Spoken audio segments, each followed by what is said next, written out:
Yes, നമ്മൾ കരുണയെക്കുറിച്ച് കുറച്ചെല്ലാം കേട്ടു. ദൈവത്തിൻ്റെ കരുണയും ദൈവത്തിൻ്റെ നീതിയും മനസ്സിലാകാൻ വേണ്ടിയാണ് ഇത്രയും ജ്ഞാനത്തിൻ്റെ ഒരു ട്രാക്ക് നമ്മൾ എടുക്കുന്നത്. ഈ ദൈവീക ജ്ഞാനത്തിൻ്റെ വേണ്ടി ധാരാളം പ്രാർത്ഥിക്കുകയും ദൈവത്തിൻ്റെ രഹസ്യങ്ങൾ അറിയാൻ ദാഹിക്കുകയും ചെയ്യുമ്പോഴാണ് നമ്മൾക്ക് അജ്ഞത മാറുന്നത്.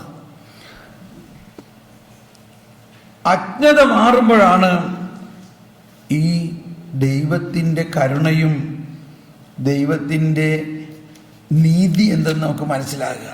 ഇപ്പോൾ വേറൊരു സബ്ജക്റ്റ് നമ്മൾ വന്നിരിക്കുകയാണ്, ദൈവനീതി. നമ്മൾ സാധാരണ നീതി എന്ന് പറയുന്നത് ജസ്റ്റിസ്, ജഡ്ജ്മെന്റ് എന്നെല്ലാം പറയുന്നത് ഇവിടുത്തെ ഒരു സിവിൽ ലോയുടെ ബേസിസിലാണ്. നമുക്കതേ അറിയുള്ളൂ. തെറ്റ് ചെയ്യുന്നവനെ ശിക്ഷിക്കണം. നിങ്ങൾ വണ്ടി ഓടിച്ചുകൊണ്ട് പോകുന്ന നേരത്ത് ഓവർ സ്പീഡിൽ പോയി ടിക്കറ്റ് അടിച്ചു. നിങ്ങൾ സീറ്റ് ബെൽറ്റ് ഇല്ല, പോലീസ് പിടിച്ചു. എത്ര ഫൈൻ അടിക്കും? $100 ഫൈൻ അടിച്ചെന്ന് വിചാരിച്ചു. അപ്പം നിങ്ങൾ പറയണം, അയ്യോ സോറി സാറേ, ഞാനിങ്ങനെ ധ്യാനത്തിന് പോകായിരുന്നു, ധൃതി പിടിച്ചായതുകൊണ്ട് സീറ്റ് ബെൽറ്റ് ഇടാൻ മറന്നുപോയി. അയാൾ നിങ്ങൾക്കത് ക്യാൻസലാക്കുമോ? അയാൾ ഫൈൻ അടിച്ചത് ക്യാൻസലാക്കുമോ? എന്തുകൊണ്ട് ക്യാൻസലാക്കില്ല? അതിന് നിയമമില്ല. എന്തിന് നിയമമില്ല? ക്യാൻസലാക്കാൻ നിയമമില്ല. ഫൈൻ അടിക്കാൻ മാത്രമേ നിയമമുള്ളൂ. ഫൈൻ അടിക്കാൻ മാത്രമേ നിയമമുള്ളൂ. ക്ഷമിക്കാൻ നിയമമില്ല. ഒരു ശിക്ഷ തന്നാൽ അത് ക്യാൻസലാക്കാൻ നിയമമില്ല. നമ്മുടെ ഭാരതത്തിൻ്റെ സിവിൽ ലോ അനുസരിച്ച് ക്ഷമിക്കാനും ദയ കാണിക്കാൻ ഒരേ ഒരാൾക്കേ നിയമമുള്ളൂ. അതാർക്കാ? പ്രസിഡന്റിനാണ്. എന്ന മാതിരിയാണ് പഴയ നിയമത്തിൽ അവർ ചിന്തിച്ചിരുന്നത്. ക്ഷമിക്കാൻ ഒരേ ഒരാൾക്കേ നിയമമുള്ളൂ. അതാരാ? ദൈവപിതാവിനാണ്. മറ്റൊരാൾക്കും ക്ഷമിക്കാനുള്ള നിയമമില്ല. മോശയുടെ കൽപ്പന ലംഘിച്ചാൽ ശിക്ഷിക്കണം. ക്ഷമിക്കാൻ നിയമമില്ല. അങ്ങനെയുള്ള ഒരു കാലഘട്ടത്തിലാണ് കർത്താവ് ഈശോ മിശിഹ വന്നിട്ട് പറയാണ്, ക്ഷമിക്ക്, എല്ലാവരോടും ക്ഷമിക്ക്. എന്തായി പറയണേ? ക്ഷമിക്കാനോ? അതാണ് പത്രോസ് പറഞ്ഞത്, ക്ഷമിക്കാനോ? എത്ര പ്രാവശ്യം ക്ഷമിക്കാം? അപ്പൊ അവർക്ക് ഇനി ക്ഷമിക്കുകയാണെങ്കിൽ തന്നെ ഒരു 3 പ്രാവശ്യമാണ് മാക്സിമം. അത് കഴിഞ്ഞാൽ കഠിന ശിക്ഷ. അപ്പൊ പത്രോസ് പറയാണ്, ഒരു 7 പ്രാവശ്യം, 7 70 പ്രാവശ്യം. അവരാരും കേട്ടില്ല. ഭാഗ്യത്തിൽ ഫരിസേയരും ദൈവത്തിലും. ഇപ്പം നമ്മൾ കേൾക്കാൻ പോകുന്നത് നമ്മൾ സാധാരണ കേൾക്കുന്നതിന് അല്പം വിപരീതമായിട്ടുള്ളതൊക്കെ ആയിരിക്കും. But you will be convinced that is the good news. എന്താ ഗുഡ് ന്യൂസ് എന്ന് പറയുന്നത്? പാപിയെ ശിക്ഷിക്കുന്നത് ഗുഡ് ന്യൂസ് ആണോ? പാപിയുടെ പാപം ഏറ്റെടുത്ത് അവനെ ശിക്ഷയിൽ നിന്നും പാപത്തിന്റെ ശാപത്തിൽ നിന്നും, ഇതെന്താ മൂന്നാമത്തെ, പാപത്തിൽ നിന്നും ദൈവത്തിന്റെ മുൻകൈയെടുക്കലിലൂടെ ഒഴിവാക്കുന്നതാണ് ദൈവനീതി. ദൈവനീതി എന്ന് പറയുന്നത്. അപ്പൊ ഇതിന്റെ ആരംഭം എവിടെ നിന്നാണ്? പാപം എങ്ങനെയുണ്ടായി?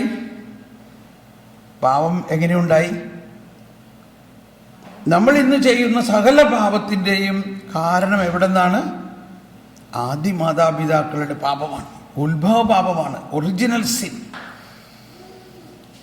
നമ്മൾ സാധാരണ കേട്ടിരിക്കുന്നത് ആദി മാതാപിതാക്കളെ അവരുടെ പാപം നിമിത്തം അവരെ ശിക്ഷിച്ച് ഏദെൻ തോട്ടത്തിൽ നിന്നും they were banished from the garden of Eden. ഇതല്ലേ? എന്തിനാണ് അവരെ ഏദെൻ തോട്ടത്തിൽ നിന്ന് പുറത്താക്കിയത്? അവരുടെ പാപത്തിനുള്ള ശിക്ഷ. ഇതല്ലേ നമ്മൾ കേട്ടേക്കണത്?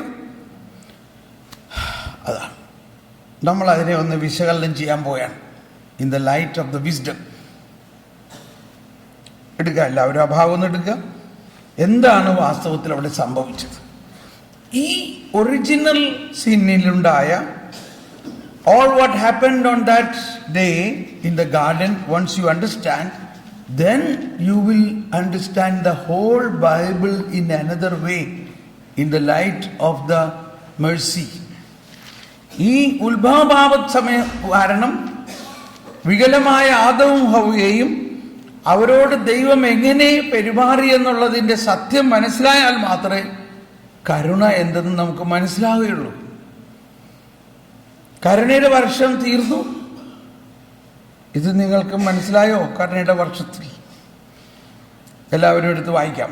3-ാം അധ്യായത്തിൽ ആദ്യം 21-22 വായിക്കാം. Chapter 3 words 21 and 22. Genesis chapter 3 verse 21 and 22. Yes.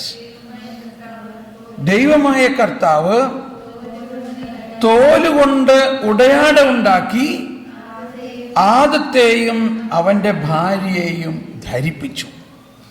അനന്തരം അവിടുന്ന് പറഞ്ഞു, മനുഷ്യനിതാ നന്മയും തിന്മയും അറിഞ്ഞ് നമ്മിൽ ഒരുവനെ പോലെ ആയിരിക്കുന്നു.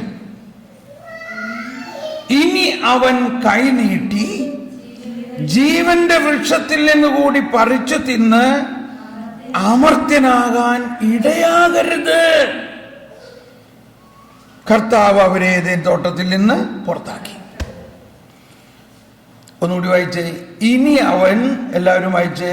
ഇനി അവൻ കൈ നീട്ടി ജീവന്റെ വൃക്ഷത്തിൽ നിന്നുകൂടി പറിച്ചു തിന്ന് അമർത്യനാകാൻ ഇടയാകരുത്.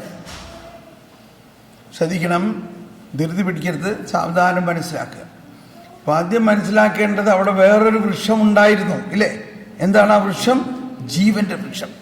ആ വൃക്ഷത്തിനെ കുറിച്ച് ഇപ്പൊ നമ്മൾ വിശദമായിട്ട് പഠിക്കുന്നില്ല, അത് പഠിക്കേണ്ട ഒരു കാര്യമാണ്.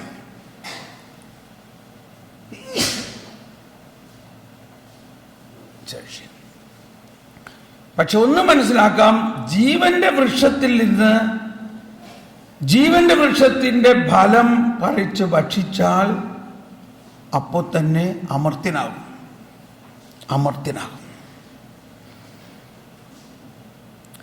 ആദവും ഹവ്വയും ഒരു പാപം ചെയ്തത് മൂലം, അല്ലെങ്കിൽ അവരുടെ ആ ഉത്ഭവ പാപം മൂലം എന്ത് സംഭവിച്ചു? അവരുടെ ആത്മാവിന് എന്ത് സംഭവിച്ചു? ആത്മാവ് എന്ത് സംഭവിച്ചു? ധൈര്യമില്ല ആർക്കും പറയാൻ. ഒന്ന് ധൈര്യമായിട്ട് പറഞ്ഞു. മരിച്ചു. അവരുടെ ആത്മാവ് മരിച്ചു. ഈ മരണം എന്ന് പറഞ്ഞാൽ നമ്മൾ വലിയൊരു അപകടമായിട്ട് ചിന്തിക്കരുത്. മരണം എന്നത് ഒരവസ്ഥയാണ്. ഇപ്പൊ നമ്മളിപ്പോൾ മരിച്ചു എന്ന് പറഞ്ഞാൽ നമ്മുടെ ആത്മാവും ശരീരവുമായിട്ട് വേർപെടുന്ന അവസ്ഥയ്ക്കാണ് മരണം എന്ന് പറയുന്നത്. നമ്മുടെ ആത്മാവും ശരീരത്തെ വിട്ടുമാറി എന്ന പോലെ ആത്മീയ മരണം എന്ന് പറഞ്ഞാൽ പാപം ചെയ്യുന്ന സമയത്ത് ആദമും ഹവ്വയുടെയും ആ പാപം മൂലം അവരുടെ ആത്മാവിലുണ്ടായിരുന്ന ദൈവ സാന്നിധ്യം അവർക്ക് നഷ്ടപ്പെട്ടു. അതാണ് ആത്മാവിന്റെ മരണം. ശരീരത്തിന്റെ മരണവും അതുപോലെ തന്നെ നമ്മുടെ ശരീരത്തിലുള്ള ദൈവ സാന്നിധ്യം നഷ്ടപ്പെടുമ്പോൾ ശരീരം ഡെഡ്. ശരീരത്തിന്റെ മരണം. ആത്മാവിന്റെ മരണം പാപം ചെയ്യുന്നത് മൂലം ദൈവത്തിൽ നിന്നുള്ള ആ പ്രസാദപരം അവസ്ഥ ആത്മാവിന് നഷ്ടപ്പെടുന്നതിനാണ് ആത്മാവിന്റെ മരണം. അങ്ങനെ മരിച്ച അവസ്ഥയിൽ ശ്രദ്ധിക്കണം, എല്ലാവരും ശ്രദ്ധിക്കണം. അങ്ങനെ മരിക്കുന്ന ആ ആത്മാവ്, ഇത് ആദവും ഹവ്വയുടെ മാത്രമാണ് ഇപ്പൊ നമ്മൾ പറയുന്നത്, നമ്മളുടെ അല്ല. നമ്മളുടെ, അതായത് ആദവും ഹവ്വയും ഉത്ഭവപാപം മൂലം മരിച്ച ആ അവസ്ഥയിൽ നിന്ന് അവർക്ക് മാറ്റമുണ്ടാകണമെങ്കിൽ എന്ത് സംഭവിക്കണം? അവർക്ക് മാറ്റമുണ്ടാകണമെങ്കിൽ എന്ത് സംഭവിക്കണം? കർത്താവ് ഈശോ മിശിഹ വരണം. ഈശോ മിശിഹ മരത്താലേ വന്ന പാപങ്ങൾ മരത്താലേ മായ്ക്കുവാനായി മരത്തിന്മേൽ ആർദ്രനായി നാഥൻ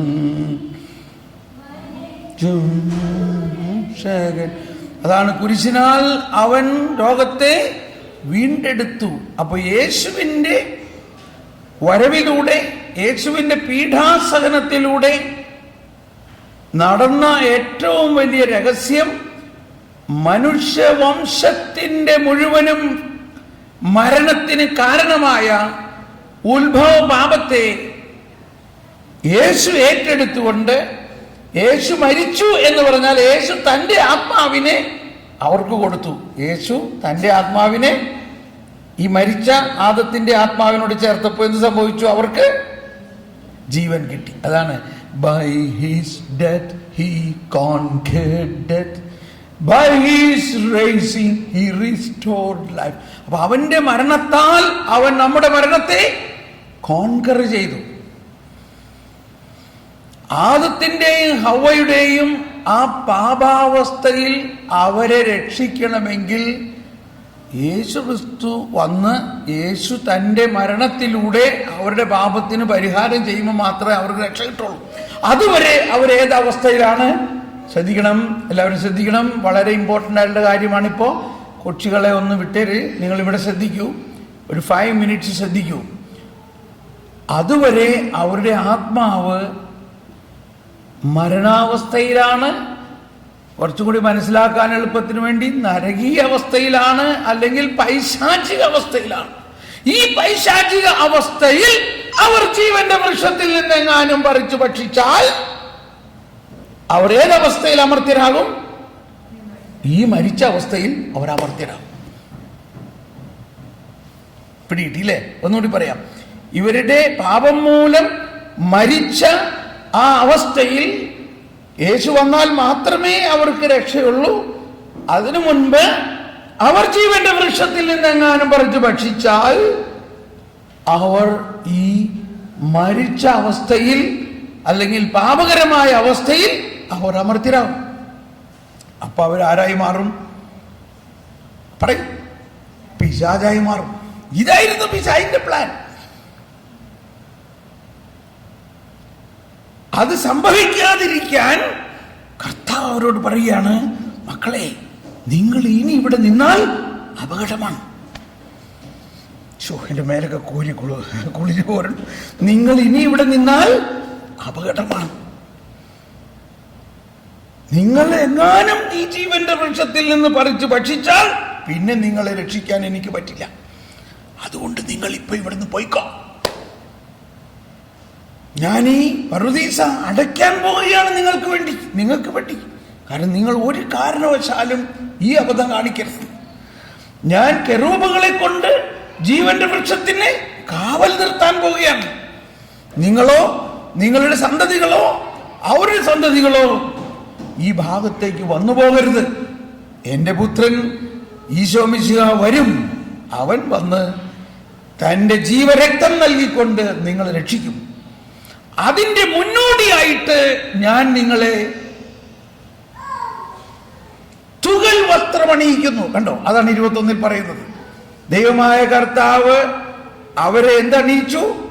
തുകൽ കൊണ്ട് വസ്ത്രമുണ്ടാക്കി അണിയിച്ചു. ഈ തുകൽ എവിടെ നിന്നുണ്ടായി? എന്തിനുണ്ടായി? എങ്ങനെ ഉണ്ടായി?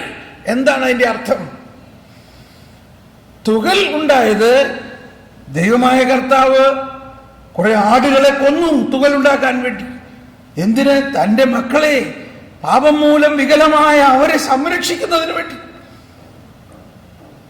അവരെ ഈ തുകൽ കൊണ്ട്, ആ തുകൽ വരാനിരിക്കുന്ന ദിവ്യ കുഞ്ഞാടിന്റെ രക്തം പുരണ്ട ആ തുകലിന്റെ ആ നീതീകരണത്തിന്റെ ഒരു മുൻ ആസ്വാദനമാണ്.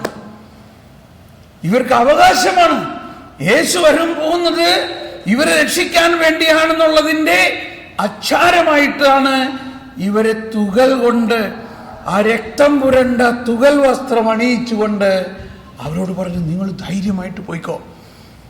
സമയത്തിന്റെ പൂർണ്ണതയിൽ രക്ഷകൻ വരും. അവൻ നിങ്ങൾ ചെയ്ത പാപത്തിന് പരിഹാരം ചെയ്ത് നിങ്ങളെ പറുദീസായിൽ വീണ്ടും കയറ്റും. അങ്ങനെ രക്ഷകൻ വന്നു. കാലത്തിൻ്റെ തികവിൽ സ്ത്രീയിൽ നിന്നും ജാതനായി കർത്താവ് ഈശോ മിശിഹ മനുഷ്യനായി അവതരിച്ചു. എന്തിനു വേണ്ടി? മനുഷ്യവംശം ചെയ്ത പാപം ഏറ്റെടുത്ത്. ആ കർത്താവ് ഈശോ മിശിഹ അവന്റെ പാപം, മനുഷ്യവംശത്തിന്റെ മുഴുവനും പാപം കുരിശിൽ ഏറ്റെടുത്ത് കഴിഞ്ഞ് അതിന് പരിഹാരം ചെയ്ത് കഴിഞ്ഞതോടെ പറുദീസ തുറക്കപ്പെട്ടു. അതാണ് ദള്ളകള്ളനോട് പറഞ്ഞത്, ഇന്ന് നീ എൻ്റെ കൂടെ പറുദീസായിലായിരിക്കും. ആ യേശുവിനെ അവർ സംസ്കരിച്ചു. ആ സംസ്കരിച്ച അവസ്ഥയിൽ അവൻ പാതാളത്തിൽ ഇറങ്ങി എന്ന് പറയുന്നത്. ഹി ഡിസെൻഡഡ് ടു ഹെൽ എന്ന് പറഞ്ഞാൽ, ഹെൽ എന്ന് പറയുന്നത് നമ്മൾ ഉദ്ദേശിക്കുന്ന നരകമല്ല, പിശാചിന്റെയും അവന്റെ ദൂതന്മാരുടെയും സ്ഥലമല്ല ഹെൽ. അത് ഹേദസ് എന്ന ഉള്ള മരിച്ച യേശു വരെ രക്ഷയ്ക്ക് വേണ്ടി കാത്തിരുന്ന ആ ആത്മാക്കളുടെ വാസസ്ഥലമാണത്. ആദം മുതൽ യേശു വരെയുള്ള മരിച്ച ആത്മാക്കൾ അവർക്ക് രക്ഷ കിട്ടാൻ വേണ്ടി കാത്തിരിക്കുകയാണ്. അവർക്ക് എങ്ങനെ രക്ഷ കിട്ടും? ആരിലൂടെ രക്ഷ കിട്ടും? യേശുവിലൂടെ രക്ഷയുള്ളൂ. അതുകൊണ്ട് യേശു പാതാളത്തിലിറങ്ങിയിട്ട് എന്തു ചെയ്യാനാ പാതാളത്തിലിറങ്ങിയത്? ഈ മരിച്ച ആത്മാക്കളോട് സുവിശേഷം പ്രഘോഷിക്കാൻ. ഇന്ന് പത്രോസിന്റെ ലേഖനത്തിൽ വായിച്ച അതാണ്. മരിച്ചവരോട് പോലും സുവിശേഷം പ്രഘോഷിച്ചു. ഈ മരിച്ചവരോടെല്ലാം സുവിശേഷം പ്രഘോഷിച്ചു. ആദത്തെയും ഹവ്വയെയും സ്വർഗത്തിലേക്ക് ഉയർത്തി. അതിനുശേഷമാണ് യേശു ഉയർത്തെഴുന്നേറ്റത്. കാറ്റഗിസത്തിൽ 630 മുതൽ 35 വരെയുള്ള ഖണ്ഡിക ഒന്ന് എഴുതി വെച്ചോ. ഇപ്പോൾ 630 മുതൽ 35 വരെയുള്ള ഖണ്ഡിക. മലയാളം ഇവിടെ ഇല്ല. ഇപ്പോൾ ഞാൻ ഇംഗ്ലീഷ് എൻ്റെ ആപ്പിലുള്ളത് വായിക്കാം.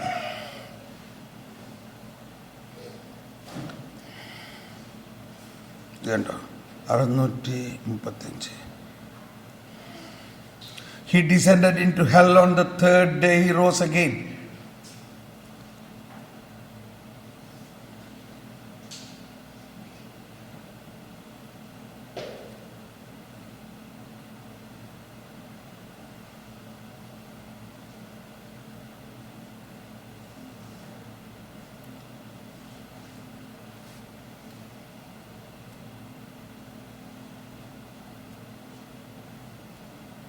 Scripture calls 633. Scripture calls the abode of dead to which the dead Christ went down, hell, Sheol in Hebrew or Hades in Greek, because those who are there are deprived of the vision of God.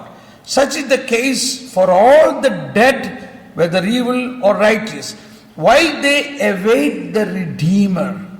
Which does not mean that their lot is identical, as Jesus shows. Okay.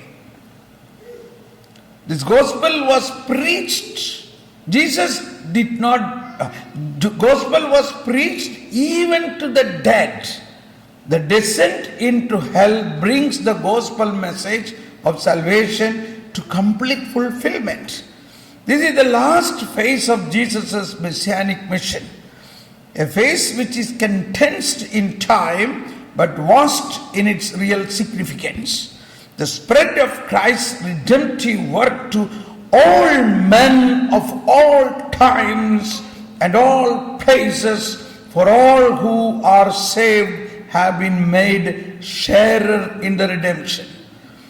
Christ went down into the depths of the death, so that the dead will hear the voice of the Son of God, and those who hear will live.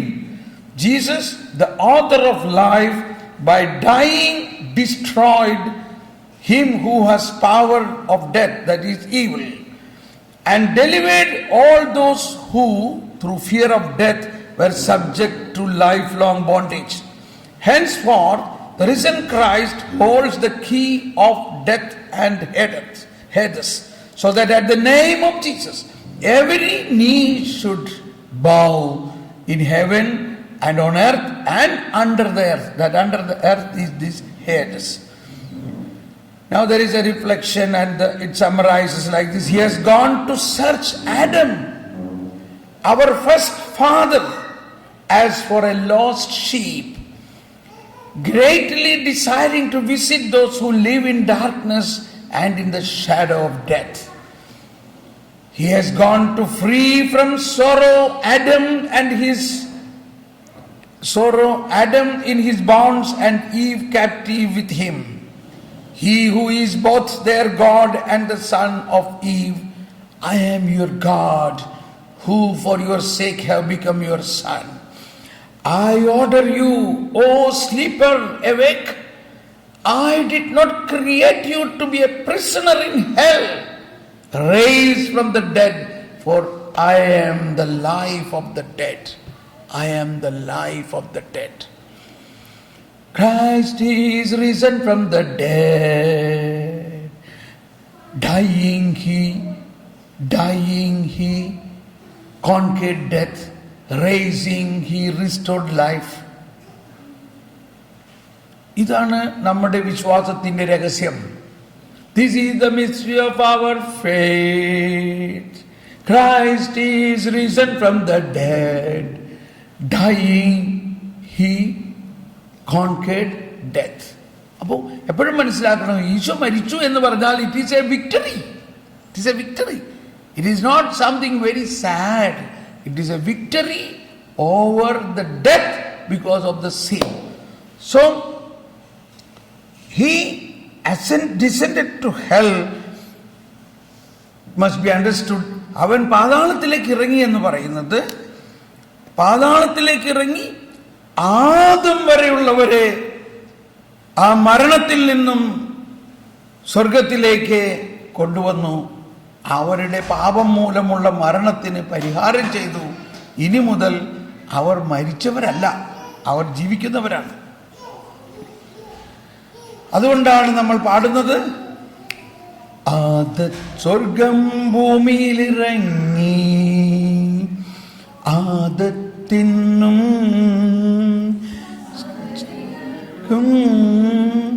പറുദീസായിൽ പുനരധിവാസം നൽകുന്നതിനായി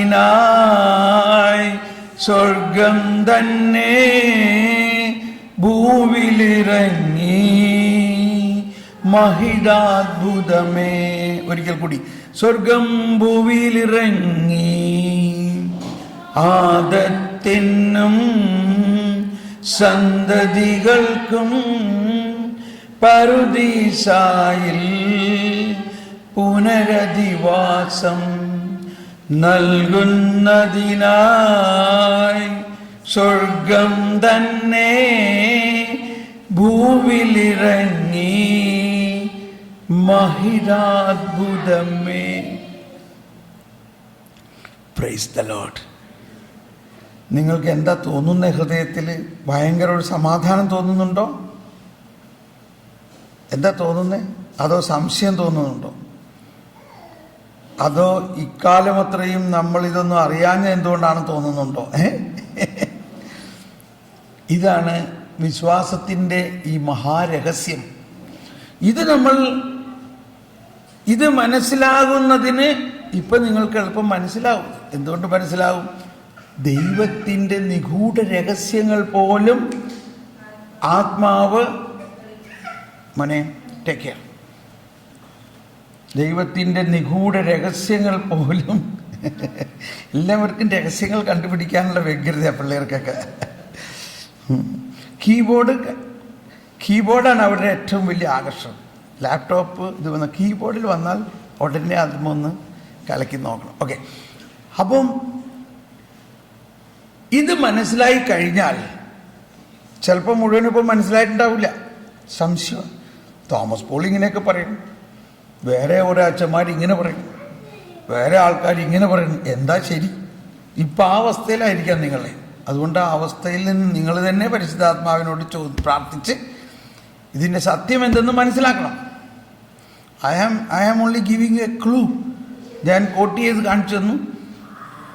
അപ്പം it is a simple understanding. എന്തുകൊണ്ട് ജീവന്റെ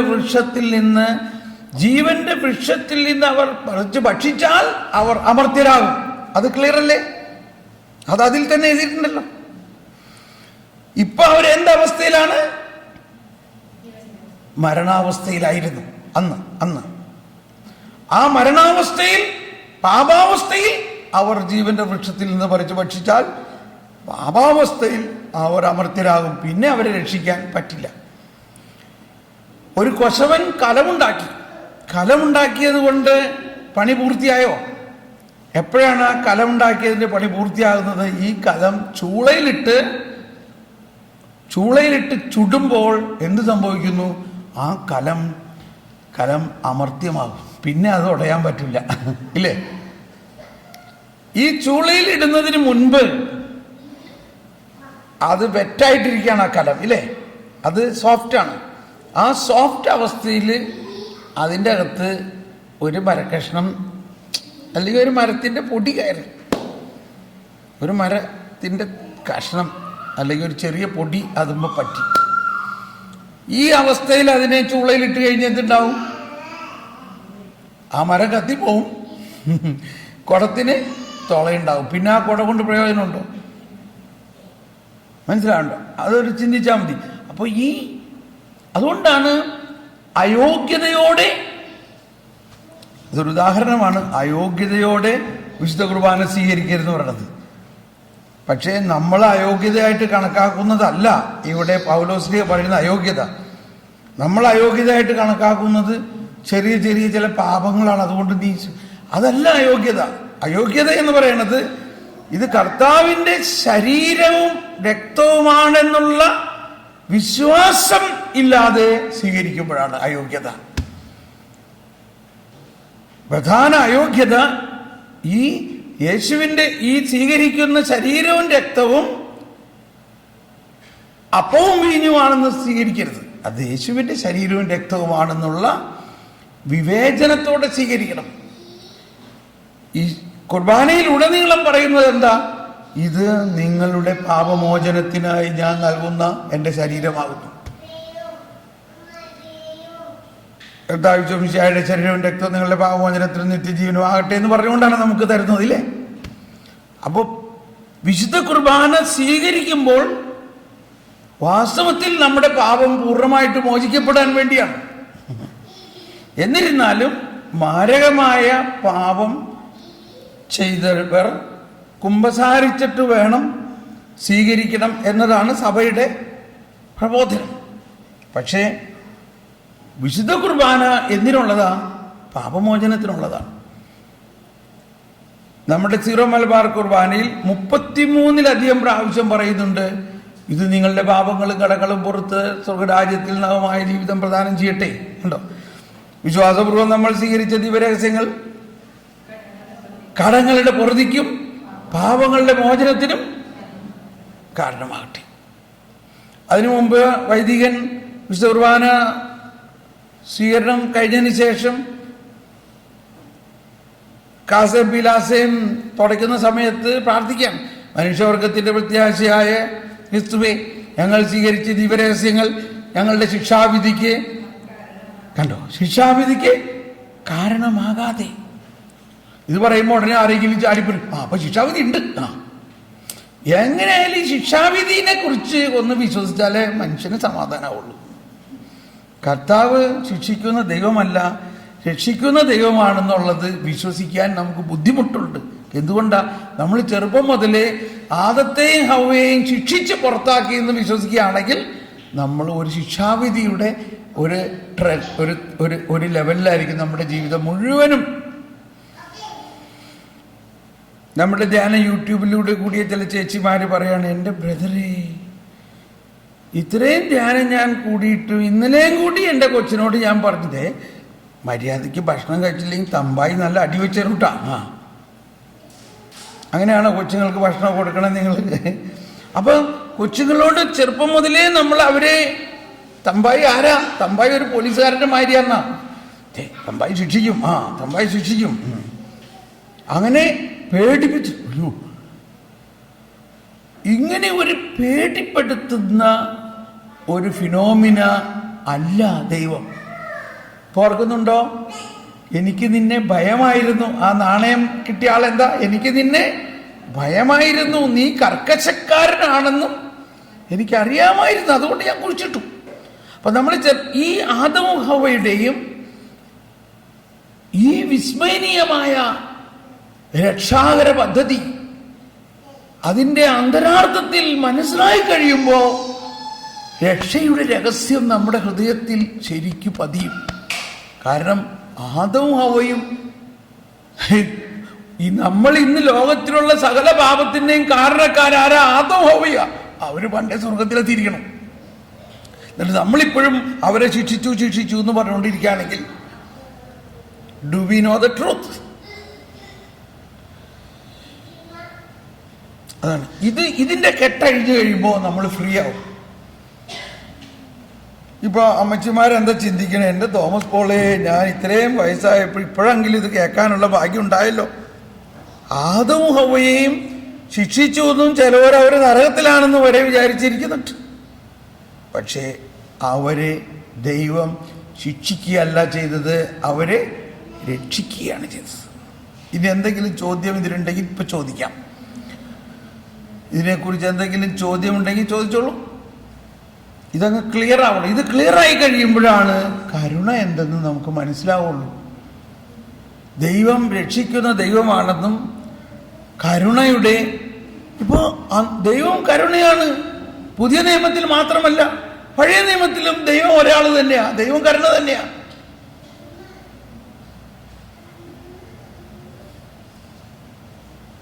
clear? എന്തെങ്കിലും സംശയമുണ്ടോ? Okay, നമുക്കൊന്ന് പ്രാർത്ഥിക്കാം. പരിശുദ്ധാത്മാവേ, ഈ രഹസ്യം ഞങ്ങളുടെ ആത്മാവിൽ പതിപ്പിക്കണമേ. അതിന് തടസ്സമായിട്ട് ഞങ്ങളുടെ ആത്മാവിലും മനസ്സിലും മനസാക്ഷിയിലും എന്തെങ്കിലും തെറ്റായ ബോധ്യങ്ങൾ ഉണ്ടെങ്കിൽ, ഓ പരിശുദ്ധാത്മാവേ, അങ്ങ് തന്നെ അത് വിശുദ്ധീകരിക്കണമേ. ആ തെറ്റായ ബോധ്യങ്ങളെ എടുത്തു മാറ്റണമേ.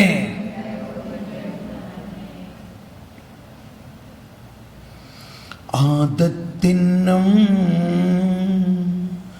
സന്തതികൾക്കും എല്ലാവരും പറുദീസായിൽ പുനരധിവാസം നൽകുന്നതിനായി തന്നെ ഭൂവിലിറങ്ങി മഹിതാത്ഭുതമേ. അത് വലിയൊരു അത്ഭുതമാണ്.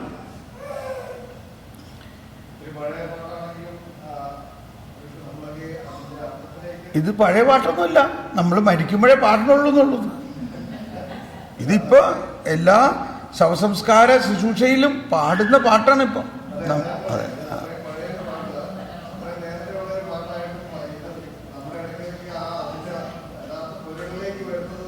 അതെ, അതെ, അതെ, അതാണ് ഈ ശവസംസ്കാര ശുശ്രൂഷയിലുള്ള ആ മരിച്ചവർക്ക് വേണ്ടിയുള്ള ശുശ്രൂഷകളിലുള്ള ഗാനങ്ങളെല്ലാം തന്നെ വളരെ വലിയ അർത്ഥസമ്പുഷ്ടമാണ്. അതിൻ്റെ കാരണം എന്താണെന്ന് പറഞ്ഞാൽ, ഇത് ചെറിയൊരു ബൈബിൾ ഈ പറയുന്ന രീതിയിലുണ്ടായത് 400 അല്ലെങ്കിൽ 4-ാം നൂറ്റാണ്ടിൻ്റെ അവസാനമാണ്. 4-ാം നൂറ്റാണ്ടിൻ്റെ അവസാനമാണ്. 397 4-ാം നൂറ്റാണ്ടിൻ്റെ അവസാനമാണ് ഇങ്ങനെ ബൈബിൾ ഈ ഫോമിലുണ്ടായത്. അതിനു മുമ്പ് സഭയുണ്ടായിരുന്നല്ലോ, ആരാധനാക്രമങ്ങൾ ഉണ്ടായിരുന്നല്ലോ, വിശുദ്ധ കുർബാന ഉണ്ടായിരുന്നു, കുമ്പസാരം ഉണ്ടായിരുന്നു, ശവസംസ്കാരം ഉണ്ടായിരുന്നു, എല്ലാം ഉണ്ടായിരുന്നു. നമ്മൾ റോമിലൊക്കെ പോകുമ്പോൾ അവിടെയുള്ള കാറ്റക്കോംസിലൊക്കെ ഒന്ന് പോയി നോക്കണം. അന്നേ അവര് ഉയർപ്പിനെ ലക്ഷ്യം വെച്ചുകൊണ്ടാണ് ഈ കാറ്റക്കോംസിലെല്ലാം ക്രിസ്ത്യാനിയുടെ ശരീരങ്ങളെ അങ്ങനെയാണ് ഡോർമെറ്ററി എന്ന് പറയുന്നത്. ഡോർമെറ്ററിയിലാണ്. കാറ്റാക്കോംസ് പറഞ്ഞാൽ ക്രിസ്ത്യാനികളുടെ ശരീരങ്ങൾ അടക്കാൻ ഉപയോഗിച്ചിരുന്ന അറകളാണ്. അതിനന്ന് പറഞ്ഞിരുന്നത് ഡോർമെറ്റോറിയം. അവർ ഡോർമേഷൻ, അവർ ഉറങ്ങുകയാണ്. അവർ മറ്റുള്ളവരുടെ ശരീരങ്ങൾ ക്രിമിറ്റോറിയം. അതാണ്.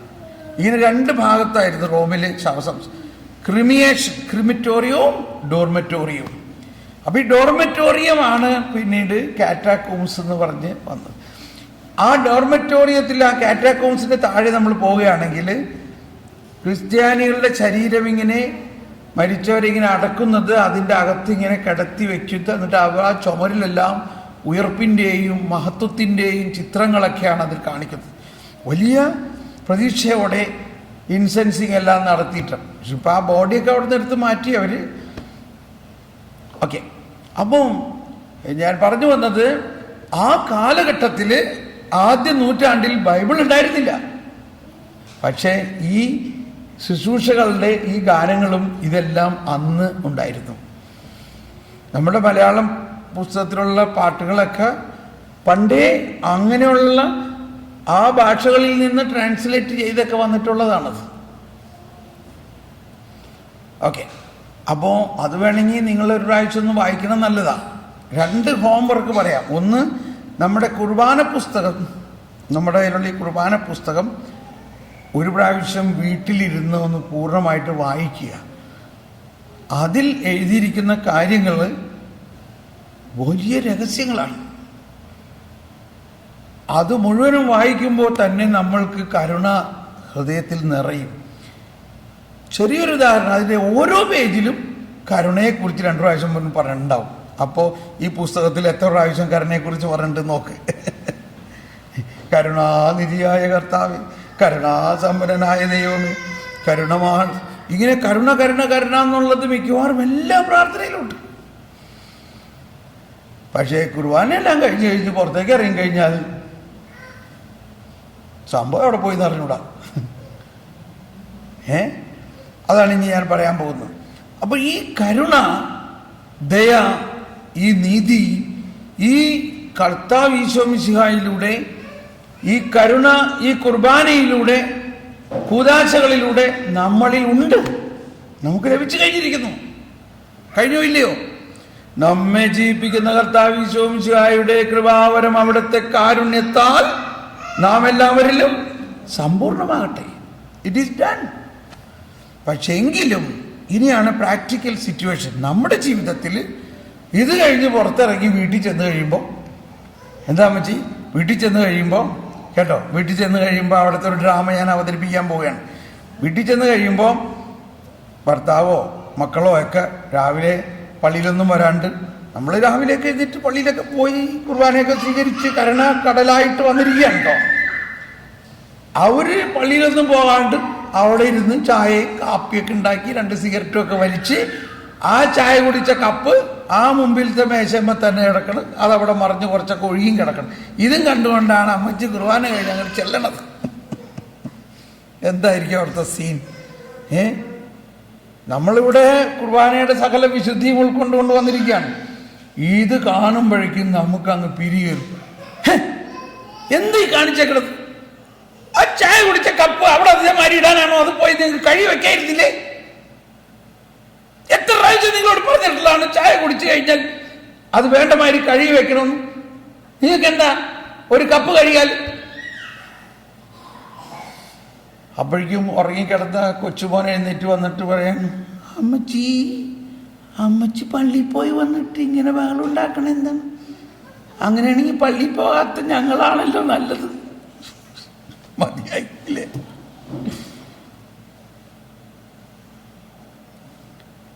എന്ത് സംഭവിച്ചു? ഈ കരുണാ കടൽ, കരുണാസാഗരം എവിടെ പോയി? അത് കഴിഞ്ഞപ്പോഴേക്കും ഉടനെ ആരുടെയെങ്കിലും ഒരു ഫോൺ വന്നു. ഈ ദേഷ്യം മുഴുവനും ആ ഫോൺ ചെയ്ത ആളുടെ. അപ്പോഴേക്കും ഇങ്ങനെ പിന്നെ നമ്മുടെ വീടും ഇതൊക്കെ വേറെ ഒരു ട്രെൻഡിൽ ഇങ്ങനെ പോവുകയാണ്. നോക്കുന്നതെല്ലാം തെറ്റ്. നിങ്ങളോട് എത്ര പ്രാവശ്യം പറഞ്ഞാണ് അങ്ങനെ ചെയ്യരുത്, ഇങ്ങനെ ചെയ്യരുത്. ഈ ഇടയ്ക്ക് നമ്മളുടെ ഒരു സുഹൃത്ത് ഒരു ധ്യാനം നടത്താൻ ഞാൻ ചെന്നപ്പോൾ അവരുടെ വീട്ടിൽ ഭക്ഷണത്തിന് പോയപ്പോൾ ഇതേമാതിരി നമ്മളിപ്പോൾ ധ്യാനത്തിന് വരുമ്പോൾ ഓരോരുത്തരുടെ വീട്ടിലല്ലേ താമസിക്കണേ. അപ്പം അവൻ പറയാണ്, എൻ്റെ ബ്രദറെ ഭയങ്കര സമാധാനമാണ് ഇപ്പോൾ. എന്താ? അപ്പോൾ അവൻ്റെ ഭാര്യ പതുക്കെ ചിരിക്കുന്നുണ്ട്. എന്തോ ഞങ്ങൾക്ക് ബ്രദറിൻ്റെ ഈ ധ്യാനം ഇങ്ങനെ എല്ലാ ദിവസവും യൂട്യൂബിലൂടെ കേട്ട് കഴിഞ്ഞോടി ഞങ്ങൾക്ക് ഭയങ്കര ഒരു സമാധാനമാണ്. അപ്പോൾ എന്തോ ഒരു തരികട മാതിരിയ പറയണവൻ. ഞാൻ പറഞ്ഞു, എന്തുണ്ടായി? ബ്രദറെ, എൻ്റെ ഭാര്യയോട് ഞാൻ പല പ്രാവശ്യം പറയാറുണ്ട്, നിസ്സാര കാര്യമാണ്, ഈ വാഷ് ബേസിൻ്റെ അടുക്കിയിട്ടേക്കണ ആ തുവാല വേറൊരു കാര്യത്തിന് ഉപയോഗിക്കരുത്. ഇല്ലേ? സാധാരണ നമ്മളങ്ങനെയല്ലേ. പക്ഷേ ഞാൻ എപ്പോൾ കൈ കഴുകാൻ വരണോ അപ്പം അതവിടെ കാണൂല. അവൾ അതെടുത്ത് മേശ തുടയ്ക്കാനൊക്കെ ഉപയോഗിക്കും. കൈ തുടയ്ക്കാനിട്ടേക്കണ തുവാല കൊണ്ട് മേശ തുടയ്ക്കും ആരെങ്കിലും. അവൾക്ക് മേശ തുടയ്ക്കാൻ അതേ കിട്ടുള്ളൂ. തൊട്ടടുത്ത് തന്നെ മേശയിടാം. ഞാൻ എപ്പോൾ കൈ കഴുകാൻ വരുന്നു അപ്പം അതവിടെ ഉണ്ടാവില്ല. അപ്പം എനിക്കങ്ങ് തലയ്ക്ക് പിരികേറി. എനിക്കറിഞ്ഞൂടെ ഈ നിസ്സാര കാര്യമാണെങ്കിലും ഇവളോട് എത്ര വർഷമായി ഞാനിത് പറയണേ, എന്നിട്ട് ഇവൾ എന്താ ഇതനുസരിക്കാത്തത്? എനിക്കങ്ങ് തലയ്ക്ക് പിരികേറി. ഞാൻ പിന്നെ വായിൽ തോന്നിയതൊക്കെ ഇവളോട് പറയും. അവസാനം അവൾ ഇങ്ങോട്ട് രണ്ട് പറയുന്നത് വരെ ഇത് തുടരും. എന്നിട്ടിപ്പോൾ എന്തായി? ഇപ്പോൾ ഭയങ്കര സമാധാനമായി. എന്താ? ബ്രദർ പറഞ്ഞില്ലേ, ഏശയ്യ 42:20. ഏശയ്യ 42:20 പറയുന്നത് എന്താ? കർത്താവ് ഈശോ മിശിഹായെ കുറിച്ച് ഏശയ്യായുടെ പ്രവചനം ഇതായിരുന്നു: അവൻ കണ്ടിട്ടും കാണുന്നില്ല, കേട്ടിട്ടും കേൾക്കുന്നില്ല, അവൻ ചതഞ്ഞ ഞാങ്ങണ ഒടിക്കില്ല, അവൻ പുകഞ്ഞ തിരിക്കെടുത്തില്ല. ഇപ്പോഴും സംഭവം അത് തന്നെയാണ്. പക്ഷേ എനിക്ക് ഭയങ്കര സമാധാനം. കാരണം ഞാൻ എന്തിനു ഇതിൻ്റെ പുറകെ പാലുണ്ടാക്കി നടക്കണേ? കണ്ടിട്ടും കാണുന്നില്ല.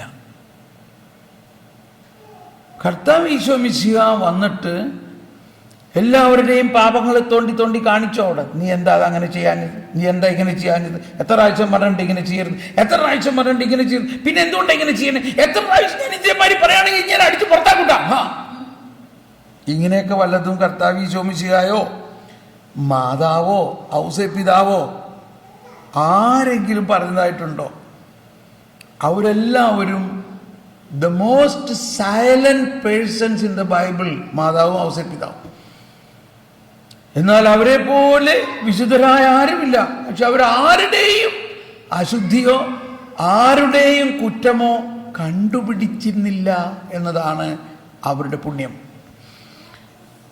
ഇന്ന് അച്ഛൻ ഒരാഴ്ച പറഞ്ഞു, മാതാവ് ഗർഭിണിയായി എന്ന് ഔസേപ്പ് മനസ്സിലാക്കിയ ദിവസം എന്തായിരുന്നു? ഔസേപ്പിന് അന്ന് അറിയില്ല. പരിശുദ്ധാത്മാവിലൂടെയാണ് മാതാവ് ഗർഭിണിയായിരുന്നു. താൻ വിവാഹം ചെയ്യാൻ വിവാഹ നിശ്ചയം കഴിഞ്ഞിരിക്കുന്ന പെണ്ണ് താൻ അറിയാതെ ഗർഭിണിയായിരിക്കുമെന്ന് അറിയാനുള്ള അവസ്ഥ എന്താ? യഹൂദ നിയമപ്രകാരം ഇപ്പൊ എന്ത് ചെയ്യണം? അവർ യഹൂദരാണ്, ഔസേപ്പ് യഹൂദനാണ്, മറിയവും യഹൂദിയാണ്. യഹൂദ നിയമം പാലിക്കേണ്ടതല്ലേ? യഹൂദ നിയമപ്രകാരം ഇപ്പൊ ഔസേപ്പ് എന്ത് ചെയ്യണം? പറയും. ഔസേപ്പ് ഉടനെ അധികാരികളെ അറിയിക്കുകയും അധികാരികളെ കൊണ്ട് അവളെ പരസ്യമായി അവഹേളിക്കുകയും തലമുണ്ടനം ചെയ്യുകയും അവളെ കല്ലെറിഞ്ഞ് കൊല്ലുകയും വരെ ചെയ്യാനുള്ള ഒരു വകുപ്പുണ്ട്. എന്നാൽ ഔസേപ്പ് എന്ത് ചെയ്തു? മത്തായി 1:19. മത്തായി 1:19 എന്താണ് മത്തായി 1:19 പറയുന്നേ?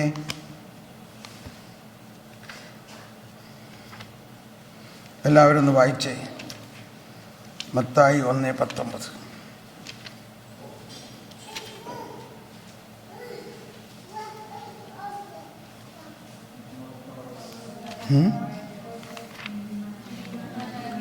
ഔസേപ്പ് നീതിമാനാകയാൽ അവളെ അപമാനിതയാകാൻ ഇഷ്ടപ്പെടായിക കൊണ്ട് അവൻ രഹസ്യമായി ഉപേക്ഷിക്കാമെന്ന്.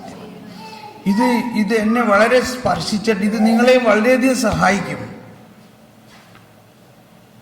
അവളെ അപമാനിതയാകാൻ ഇഷ്ടപ്പെടായിക. ഇത് ഞാൻ പറയുമ്പോൾ ഞാൻ ആരെയും വിമർശിക്കുകയല്ലോ. നമ്മളിലുള്ള ഈ ഫരിസേയ മനോഭാവം ആരെങ്കിലും തിന്മ ചെയ്യണ കണ്ടാൽ ഉടനെ അതിനെ ചൂണ്ടിക്കാണിക്കുകയും ഉടനെ അത് നാലാളോട് പറയുകയും അവരെ അങ്ങ് അപമാനിക്കണം. അത് നമ്മുടെ വീട്ടിലായാലും ജോലി സ്ഥലത്തായാലും സമൂഹത്തിലായാലും പള്ളിയിലായാലും എവിടെയായാലും. ഇതാണ് ഫാരിസി നേച്ചർ. ഇത് നമ്മളിൽ ഉള്ളിൽ കിടക്കുന്നിടത്തോളം കാലം കർത്താവ് ഈശോ മിശിഹായാകുന്ന കരുണ കട്ടയെ നമ്മൾ ഭക്ഷിച്ചു. പക്ഷെ കരുണ ഒഴുകുന്നില്ല. കരുണ ഒഴുകാത്തതിൻ്റെ കാരണം നമ്മളിൽ ഉള്ള ഈ പഴയ മനുഷ്യൻ. ഇതാണ് ഈശോ പറയുന്നത്, പുതിയ വീഞ്ഞ് പുതിയ തോൽക്കുടത്തിലേ നിറയ്ക്കാൻ പാടുള്ളൂ. പുതിയ വസ്ത്രം ഒരുവൾക്ക് കിട്ടി. ആരും പുതിയ വസ്ത്രത്തിൽ നിന്ന് ഒരു കഷ്ണം കീറിയെടുത്ത് പഴയതിൽ ഏച്ച് കെട്ടാറില്ല. കെട്ടാറുണ്ടോ? ഉണ്ടോ?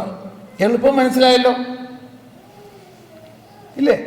പഴയ ഒരു പുതിയ ചൂടിദാർ കിട്ടി, പുതിയ ഹാബിറ്റ് കിട്ടി, പുതിയ സാരി കിട്ടി. ഈ പുതിയ സാരി പുതിയ വസ്ത്രം കിട്ടിയാൽ എന്ത് ചെയ്യും? പഴയത് ഉരിഞ്ഞു മാറ്റി പുതിയത് ധരിക്കാറാണ് പതിവ്. ആരും പുതിയ വസ്ത്രത്തിൽ നിന്നൊരു കഷ്ണം മാത്രം കീറിയെടുത്ത് പഴയതിൽ ഏച്ച് കെട്ടാറില്ല. വാസ്തവത്തിൽ ഇന്ന് നിലവിലുള്ള സാധാരണ നമ്മുടെ ക്രിസ്തീയ ജീവിതം എന്ന് പറയുന്നത്, സ്നേഹമുള്ളവരെ, പുതിയത് കിട്ടിയിട്ടും ആ വസ്ത്രം നമ്മൾ ഉടുക്കുന്നില്ല. നമ്മളിപ്പോഴും ആ പഴയ വസ്ത്രം, അതായത് ആ ഫരിസേയൻ നമ്മളിൽ നിലനിൽക്കുകയും പുതിയ കിട്ടിയ വസ്ത്രത്തിൽ നിന്ന് ഒരു അല്പം മുറിച്ചെടുത്ത് ഇങ്ങനെ ചാപ്പ വെച്ച് നടക്കണം. ഇപ്പൊ മനസ്സിലായ ആ ഉപമയുടെ അർത്ഥം? ഈ പുതിയ വസ്ത്രം കിട്ടിയോ? കിട്ടി. എന്താണ് പുതിയ വസ്ത്രം? കരുണ. കർത്താവ് ഈശോ മിശിഹായുടെ നീതിയുടെ വസ്ത്രം, കരുണയുടെ വസ്ത്രം, ദയയുടെ വസ്ത്രം, സകലത്തെയും നവീകരിച്ച വസ്ത്രം. അപ്പൊ ഈ ഫരിസേയ സ്വഭാവം നമ്മളിൽ നിലനിൽക്കുന്നത് കൊണ്ടാണ് നമുക്ക് കരുണ കാണിക്കാൻ പറ്റാത്തത്. കരുണ കാണിക്കണേ, കരുണ കാണിക്കണേ. കരുണ നമുക്ക് കിട്ടിയിരിക്കുന്നു. കരുണയുടെ വർഷമായിട്ടല്ല, അല്ലാണ്ട് കരുണ നമുക്ക് കിട്ടിയിരിക്കുന്നു. കരുണ എല്ലാ ദിവസവും നമ്മൾ സ്വീകരിക്കുന്നു. പക്ഷെ കരുണ നമുക്ക് കാണിക്കാൻ പറ്റാത്തത് നമ്മിൽ ഒരു ഫരിസേയനുണ്ട്. ദൈവനീതിക്ക് വിപരീതമായി പ്രവർത്തിക്കുന്ന ഒരു ഫരിസേയ നീതി. ആ ഫരിസേയ നീതിയുടെ പ്രധാന കാര്യം ഇതാണ്: മറ്റുള്ളവരുടെ കുറ്റം കണ്ടുപിടിക്കുന്നതിൽ വ്യഗ്രത. അത് നാലാളോട് ഇന്നത്തെ അവസ്ഥയിലാണെങ്കിൽ കൂടുതൽ പ്രശ്നമാണ്. 2 ടെലിഫോണുകളാണുള്ളത്. കണ്ടത്? എൻ്റെ അടുത്ത് 2 ടെലിഫോൺ, ഒന്ന് നാഷണൽ, ഒന്ന് ഇന്റർനാഷണൽ. ഇത് ഇന്ത്യയിലത്തെ നമ്പർ, ഇതിവിടെ അമേരിക്കയിലത്തെ നമ്പർ. ഇതിൻ്റെ ഇടയിൽ 2 സിമ്മ് വേറെ ഉണ്ട്, അത് യൂറോപ്പിലെ നമ്പർ. അപ്പോൾ എവിടുത്തെ ഫോണും എനിക്ക് കിട്ടും. യൂറോപ്പിലെ ഫോൺ, ഓസ്ട്രിയൻ ജർമ്മനി ഫോൺ, നാട്ടിലെ ഫോൺ, ഇവിടെ അമേരിക്കയിലെ ഫോൺ. അതുകൊണ്ട് എന്ത് പ്രശ്നമുണ്ടെങ്കിലും ഉടനെ ലോകം മുഴുവനും പ്രസരിക്കാൻ അല്പസമയം മതി. ഇപ്പൊ ഭാര്യയും ഭർത്താവും തമ്മിലൊരു ചെറിയ വഴക്കടി നടത്തും. ഭാര്യ അല്ലെങ്കിൽ ഭർത്താവ് ജോലിക്ക് പോണ നേരത്ത് പറഞ്ഞു, നമുക്ക് വൈകുന്നേരം വന്നിട്ട് ഇതിനെക്കുറിച്ച് സോർട്ട് ഔട്ട് ചെയ്യാം, സമാധാനമായിട്ട് ഇരിക്കുന്നൊക്കെ പറഞ്ഞ് പോയി ജോലി തുടങ്ങി 1 മണിക്കൂർ കഴിഞ്ഞപ്പോഴേക്കും നാട്ടിൽ നിന്ന് ഫോൺ വന്നേക്കണം. അത് നീ എന്താ അങ്ങനെ ചെയ്തത്? ഇതേമാതിരി ചെയ്യുകയാണെങ്കിലേ 2 വഴക്ക്. ഇതെന്തു പറ്റി? എന്താ കാര്യം? എല്ലാം ഞാൻ അറിഞ്ഞു. എന്നോട് അയാൾ പറഞ്ഞ് ഫോൺ ചെയ്തു, അല്ലെങ്കിൽ അവൾ പറഞ്ഞ് ഫോൺ ചെയ്തു. ഇത് സംഭവം ഉടനെ ഇന്റർനാഷണൽ ന്യൂസായി. നാട്ടിലും അറിഞ്ഞ്, ചെടുത്തി അറിഞ്ഞ്, ചേട്ടനും അറിഞ്ഞ്, എല്ലാ സഹോദരന്മാരും അറിഞ്ഞ്. ഇനി എന്ത് സോർട്ട് ഔട്ട് ചെയ്യാൻ? ഇനി വൈകുന്നേരം വന്നു കഴിഞ്ഞാൽ ശരി, അവളൊന്ന് കാണിച്ചു കൊടുത്തിട്ടേ കാര്യമുള്ളൂ. ഞാൻ പറഞ്ഞുകൊണ്ട് പോയതായിരുന്നു നമുക്കിത് സോർട്ട് ഔട്ട് ചെയ്യാന്ന്. എന്നിട്ട് നീ അപ്പോഴേക്കും എല്ലായിടത്തും വിളിച്ച് പറഞ്ഞെന്തിനാ? അവർ സത്യമല്ലേ ഞാൻ പറഞ്ഞത്? നമ്മളെക്കുറിച്ചുള്ള സത്യം എല്ലാവരും അറിയണമെന്നുണ്ടോ? പറഞ്ഞ് നമ്മളെക്കുറിച്ചുള്ള സത്യം ഈ വീഡിയോയിൽ കാണിക്കുകയാണെങ്കിൽ എന്തായിരിക്കും സ്ഥിതി? ഈ സത്യം എന്ന് പറഞ്ഞാൽ നമ്മുടെ ജീവിതത്തിലെ യാഥാർത്ഥ്യങ്ങളെ നമ്മൾ അറിഞ്ഞിരിക്കേണ്ടത്, നമ്മൾ സോർട്ട് ഔട്ട് ചെയ്യേണ്ടത്.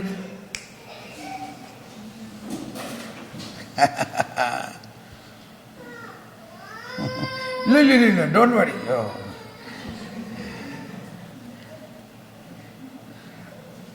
നമ്മളെക്കുറിച്ചുള്ള സത്യം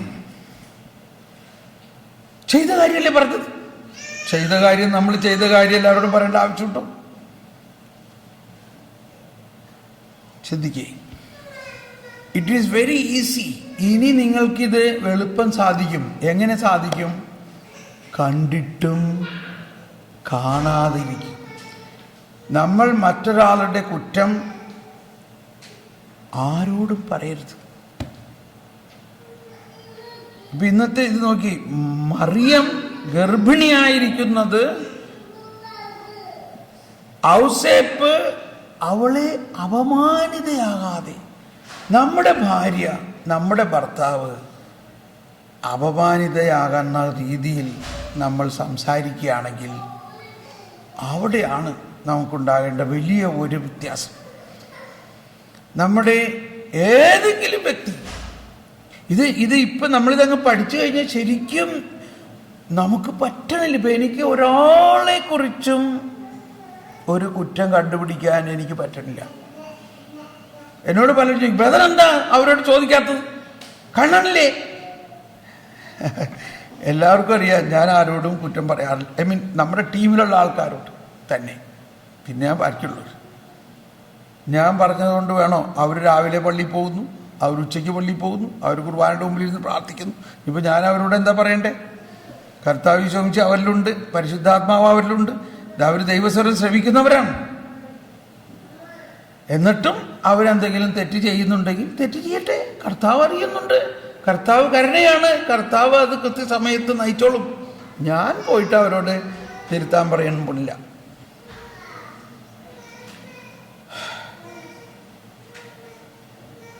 അപ്പോൾ നമ്മളുടെ മക്കളൊക്കെ എന്ത് ചെയ്താൽ, മക്കളുടെ കാര്യത്തിൽ നമ്മൾ അവരെ വേണ്ട മാതിരി കരുണയോടെ നയിക്കണം, അവരെ പേടിപ്പിക്കരുത്.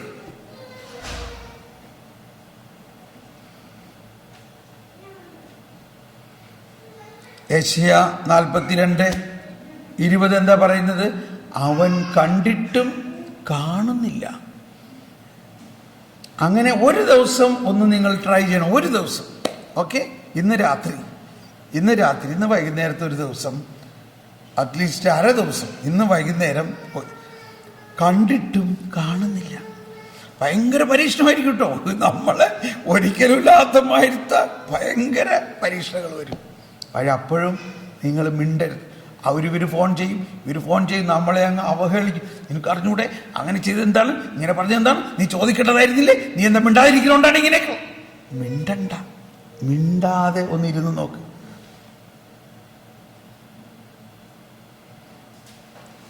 ഇതാണ് കരുണ കിട്ടാനുള്ള ഒരേ ഒരു വഴി. കരുണ വന്നു കഴിഞ്ഞിരിക്കുന്നു. കരുണയ്ക്ക് ഇനി ഒന്നും തരേണ്ട ആവശ്യമില്ല. ഇനി കർത്താവിൻ്റെ കയ്യിൽ വേറെ തരാനില്ല. കർത്താവ് എല്ലാം നമുക്ക് നൽകി കഴിഞ്ഞിരിക്കുന്നു. പക്ഷെ അത് നമുക്ക് ആസ്വദിക്കാൻ സാധിക്കാത്തത് നമ്മളിപ്പോഴും മോശയുടെ നിയമവും ആ ശിക്ഷയും ആ നടപടികളും ആ ഫരിസേയരെയും കോപ്പി ചെയ്തുകൊണ്ടിരിക്കുകയാണ്. അപ്പോൾ ഈ രണ്ട് കാര്യമാണ് സുവിശേഷത്തിൽ കാണുന്നത്. ഒരുപാട് സ്ഥലത്ത് സുവിശേഷത്തിൽ പറഞ്ഞിരിക്കുന്നത് ഇതേ വഴിയാണ്. അവരെ പഠിപ്പിച്ചുകൊണ്ടിരിക്കുമ്പോൾ അനേകം ചുങ്കക്കാരും പാപികളും അവന്റെ അടുത്ത് വന്നു.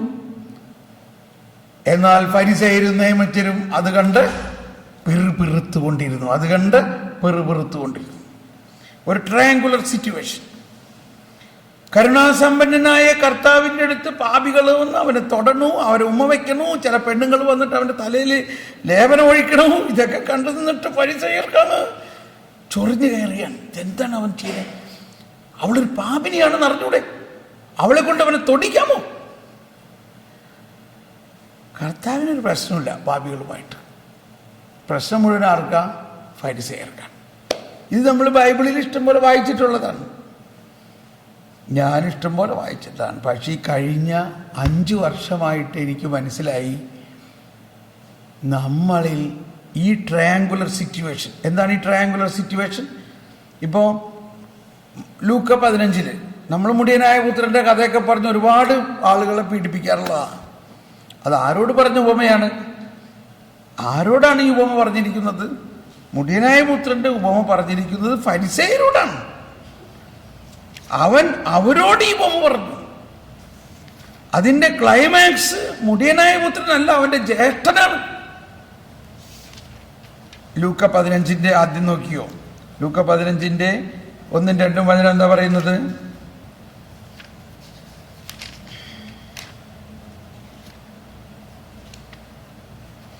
ചുങ്കക്കാരും പാപികളും അവൻ്റെ വാക്കുകൾ കേൾക്കാൻ അടുത്തു വന്നുകൊണ്ടിരുന്നു. ഫരിസേയരും നിയമജ്ഞരും പിറുപിറുത്തു, ഇവൻ പാപികളെ സ്വീകരിക്കുകയും അവരോട് കൂടെ ഭക്ഷണം കഴിക്കുകയും ചെയ്യുന്നു. കണ്ടോ ട്രയാങ്കുലർ സിറ്റുവേഷൻ? ഈശോ, ചുങ്കക്കാരും പാപികളും ഫരിസേയരും. അവൻ അവരോട് ഈ ഉപമ പറഞ്ഞു. ആരോട്? ഈ പിറുപിറുക്കണ ഫരിസേയരോട്. ആ ഉപമയുടെ അവസാനം എന്താ പറയുന്നത്? മുടിയനായ പുത്രൻ മടങ്ങി വന്നപ്പോൾ കണ്ട് സന്തോഷിച്ച് അപ്പൻ ആഹ്ലാദിക്കുന്നു. അപ്പൻ വഴുത്ത കാളയെ വെട്ടുന്നു. അവൻ പാപിയായിരുന്നു. എന്നാൽ ഇത് കണ്ടിട്ട് പിറുപിറുക്കുന്ന മൂത്ത ചേട്ടൻ പറയാണ്, ഞാൻ ഇക്കാലം അത്രയും അപ്പന് ദാസ്യവേല ചെയ്തിട്ട് അപ്പൻ്റെ കമാൻഡുകൾ, കൽപ്പനകൾ എല്ലാം അനുസരിച്ചിട്ടും എനിക്ക് എൻ്റെ സുഹൃത്തുക്കളോടുകൂടി ആഘോഷിക്കാൻ ഒരു ആട്ടുകുഞ്ഞിനെ വരെ വെട്ടിയില്ല. കണ്ടോ എന്താ അപ്പനപ്പം പറഞ്ഞത്? അപ്പം പറയും, എടാ മകനെ, നീ എപ്പോഴും എൻ്റെ കൂടെ അല്ലേ? എടാ എനിക്കുള്ളതെല്ലാം നിനക്കുള്ളതല്ലേടാ. അവൻ കണ്ണു തള്ളിപ്പോയി. എന്തായിരുന്നു അവൻ്റെ മനോഭാവം? ഞാനൊരു അടിമയെപ്പോലെ അപ്പന് ദാസ്യവേല ചെയ്തിട്ട്. കേട്ടോ, കൽപ്പനകളെല്ലാം 10 കൽപ്പനകളെല്ലാം അപ്പം പറയണതെല്ലാം ഞാൻ കേട്ടു. പക്ഷെ എങ്കിലും അവൻ ഈ അപ്പൻ്റെ മകനാണെന്നും മകനെന്നുള്ള നിലയിൽ അപ്പൻ്റെ സകല സമ്പത്തിൻ്റെയും പൈതൃക അവകാശിയാണെന്നും അവൻ മനസ്സിലാക്കുന്നില്ല. അപ്പൻ എനിക്ക് വേണ്ടി ഒരു ആട്ടുംകുട്ടിനെ വെട്ടിയോ? വീണ്ടും അത് സെയിം സംഭവമല്ലേ ആ നാണയത്തിൻ്റെ? അപ്പനെ കുറിച്ച് അപ്പൻ എൻ്റെ പിതാവാണെന്നും ഞാൻ ഈ അപ്പൻ്റെ മകനാണ്. അപ്പോൾ പുതിയ നിയമം ആദത്തിൻ്റെയും ഹവ്വയെയും ദൈവം മകനാണ്. അതാണ് എൻ്റെ മകനാണ് നീ, നിന്നെ രക്ഷിക്കാനാണ് ഞാൻ വന്നിരിക്കുന്നത്. ആ രക്ഷ നമ്മളെ മക്കളാക്കി മാറ്റിയിരിക്കുന്നു. നമ്മൾ ദൈവ മക്കളാണ്. ഇത് ഞാൻ മകനാണെങ്കിൽ എൻ്റെ സമൂഹം മുഴുവനും മക്കളാണ്.